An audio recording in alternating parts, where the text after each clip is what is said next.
NDA की सरकार 8 वर्ष से इस राज्य में है और इन्होंने वर्तमान मुख्यमंत्री ने कर्मचारियों की, शिक्षकों की मांगों पर एक बार भी औपचारिक बैठक नहीं की और कोई फैसला नहीं किया। जब वो नहीं करते हैं तो मुख्य सचिव नहीं करते, फिर नीचे के अधिकारी नहीं करते। तो आज मुख्यमंत्री जी का भी बयान आया था, आप लोगों ने दिया था कि संवाद होना चाहिए, लेकिन संवाद जब खुद नहीं कर रहे हैं तो दूसरे क्या करेंगे। तो पूरा कर्मचारी संगठनों से, कर्मचारी शिक्षक संयुक्त मोर्चे से पूरा जो संवाद है वो बंद पड़ा है। यहाँ तक हो गया है कि संगठनों के पदाधिकारियों के सचिवालय में प्रवेश भी वर्जित कर दिए गए, उनके पास नहीं बन रहे हैं, उनकी वो कैसे अपनी मांगों की पैरवी करेंगे। तो ये हालात है, इससे प्रदेश का कर्मचारी बहुत आक्रोशित है और वो आंदोलन शुरू कर रहा है। और पिछले बार जब आंदोलन किया था तो इनको के लोकसभा में बहुमत नहीं मिला था, उत्तर प्रदेश में, केंद्र में नहीं मिला। हम बार बार कह रहे हैं कि कर्मचारियों के दुख दर्द को सुनो।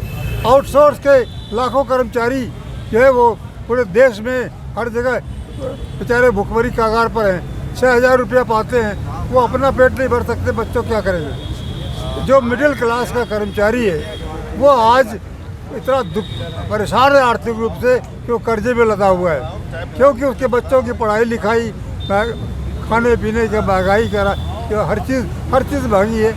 तो उस महंगाई में गाड़ी चलाता, बाइक चलाता, उसका तेल पेट्रोल खर्चा, तो हर मजदूरी जो काम करते हैं उनकी, तो वो हर कर्मचारी कर्जे से लदा हुआ है और सरकार उनके ध्यान पर नहीं दी। भारत सरकार ने हमारे साथ हुई बातचीत पर दिल्ली में 8वां वेतन आयोग घोषित कर दिया, लेकिन 8वें वेतन आयोग का अध्यक्ष ही नहीं घोषित हुआ अभी तक, जबकि एक 26 को रिपोर्ट लागू करनी है। तो वो कैसे लागू होगी जब अध्यक्ष नहीं बना, अभी उसकी रिपोर्ट कब बनेगी। इस तरह से आउटसोर्स के कर्मचारी, जो सरकारी कर्मचारी हैं और पब्लिक सेक्टर के कर्मचारी हैं, रोडवेज के कर्मचारी हैं, स्थानीय निकाय कर्मचारी हैं, सबके मामले, कैडर पुनर्गठन का मामला लटका हुआ है। डेली वेज के बहुत जगह रेगुलर नहीं हुए हैं, जो गवर्नमेंट का आदेश था।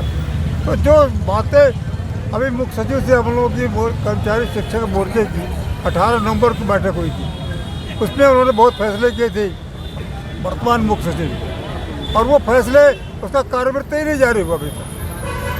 तो वो लागू कहाँ से होंगे विभागों में। तो सारे विभाग के, दूसरी बात कि विभागों में पद समाप्त किए जा रहे हैं।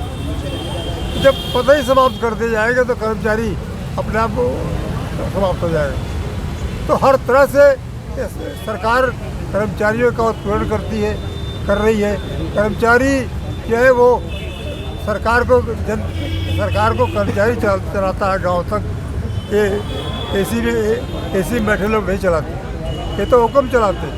तो उस कर्मचारी की हालत ये है, आप लोग भी कर्मचारी हो, तो आप देखो क्या दशा हो रही है इस वर्ग के लोग। ये आपका 1 दिवसीय धरना है, ये अनिश्चितकालीन होगा भी है? नहीं, ये आज अभी एक दिन ध्यानाकर्षण गांधीवादी तरीके से हम चल रहे हैं कि आज एक सारे प्रदेश में आज 75 जिलों में कार्यक्रम हो रहा है। उसके बाद कब से शुरू? और इसके बाद हम ऑल इंडिया के प्रेसिडेंट हैं इप्सप के, हम उसकी तरफ से पूरे देश में ये कब से शुरू करेंगे आप? अब बैठक कर रहे हैं। चतुर्थ श्रेणी राज्य कर्मचारी काफ़ी समय से संघर्ष कर रहा है, क्या कहना चाहेंगे? आज आप लोग धरना प्रदर्शन भी कर रहे हैं और सरकार आपकी बातों पर ध्यान नहीं दे रही है, तो क्या कहना चाहेंगे?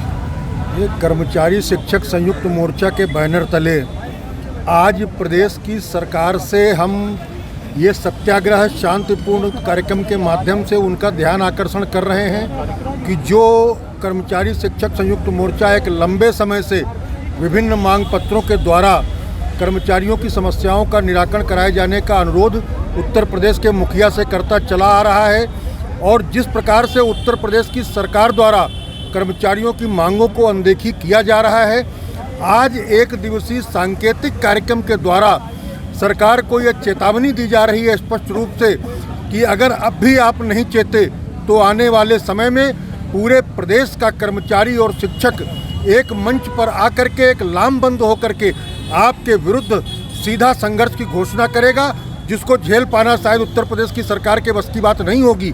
तमाम सारी मांगे ऐसी हैं। आज स्थितियां ये हो गई हैं कि प्रदेश का कर्मचारी नेताओं के सचिवालय प्रवेश पत्र बनने बंद हो गए हैं। यानी कि हम अपने कर्मचारियों की समस्याओं को उच्च स्तर तक पहुंचा ही नहीं पा रहे हैं। तो इससे बड़ी विडंबना और क्या हो सकती है। हर बार लगातार ये निर्णय होते हैं कि हर महीने प्रमुख सचिव अपने विभागों के अध्यक्ष मंत्रियों के साथ बैठक करके उनके समस्या का निराकरण करेंगे, लेकिन आज तक किसी समस्या का निराकरण नहीं किया गया वर्तमान सरकार के द्वारा। तो निश्चित रूप से तमाम सारी समस्याएं हैं। 8वें वेतन आयोग की घोषणा हो चुकी है, लेकिन उसको 1/1/26 से लागू कैसे किया जाएगा, ये सरकार की कोई स्पष्ट नीति नहीं है।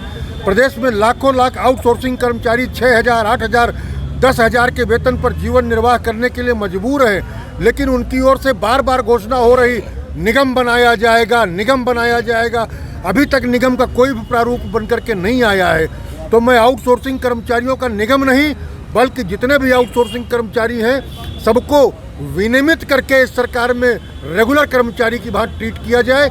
मैं ऐसी मांग सरकार से करता हूं और इस सरकार को ये भी चेतावनी देना चाहता हूं कि निकट भविष्य में कर्मचारी और शिक्षक लामबंद होना शुरू हो चुका है। आज के इस कार्यक्रम के माध्यम से जो आपकी सरकार के लिए एक खतरे की घंटी बन सकता है। इसलिए इस प्रदेश के मुखिया से बड़ा विनम्र अनुरोध है कि समय रहते चेत जाइए और हमारी भावनाओं को समझ करके, हमारे कष्ट को समझ करके हमारी मांगों का निराकरण करने का काम करें। पर आज पूरे प्रदेश के 75 जिलों में सत्याग्रह भूख हड़ताल के माध्यम से इस प्रदेश सरकार की कर्मचारी विरोधी नीतियों के खिलाफ हम लोग ये सांकेतिक ध्यान आकर्षण आंदोलन कर रहे हैं। निश्चित रूप से जैसा कि हमारे पूर्व आदरणीय बीपी मिश्रा जी ने, सतीश पांडे जी ने बताया और चिताया इस सरकार को, हम भी कर्मचारी शिक्षक संयुक्त मोर्चा की ओर से और प्रदेश के लाखों लाख स्थानीय निकाय कर्मचारियों की तरफ से सचेत कर देना चाहते हैं कि अब भी चेत जाए सरकार। यदि हमारी मांगों को समय रहते उनका निस्तारण नहीं किया गया, जो लंबित पूर्व में है, सैकड़ों हमारे लोगों को बैठकें हुई, या तो उनके क्रियान्वयन नहीं हो रहा या उनकी कार्यवृत्तियाँ नहीं जारी हो रही। इन परिस्थितियों में कर्मचारी आज बहुत दुखी है और ऐसा नहीं है कि कर्मचारी इन्हीं सरकार से दुखी है। जो भी कर्मचारी विरोधी नीतियाँ सरकार ने पूर्व में किया है उसका कर्मचारी उदाहरण है कि वो सरकार रही नहीं देश में और प्रदेश में। आज हम पुनः इस सत्याग्रह के माध्यम से प्रदेश की सरकार को, उनके आला अधिकारियों को सचेत कर देना चाहते हैं कि यदि कर्मचारी शिक्षक संयुक्त मोर्चा की पूर्व से लंबित मांगों पर समय रहते निस्तारण नहीं हुआ तो निकट भविष्य में बहुत बड़ा आंदोलन करने हेतु हम लोग बाध्य होंगे।